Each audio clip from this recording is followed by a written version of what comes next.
akasema twende, Mungu kesha tupa.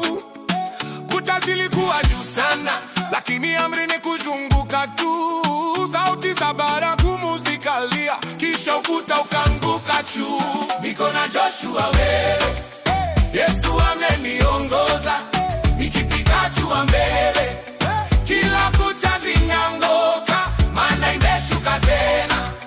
Jua linashuhudia alivyo na Joshua wa leo, hakika nimeshinda. Nilitembea na hofu moyoni, vita vimejaa kila mtaa, lakini neno lake likanijia, usiogope mimi nipo hapa. Siku 7 nikaomba, nikangoja, machozi yakawa ushuhuda. Nilipopasa tu sauti ya sifa, milango ikafunguka ghafla. Niko na Joshua leo, Yesu ameni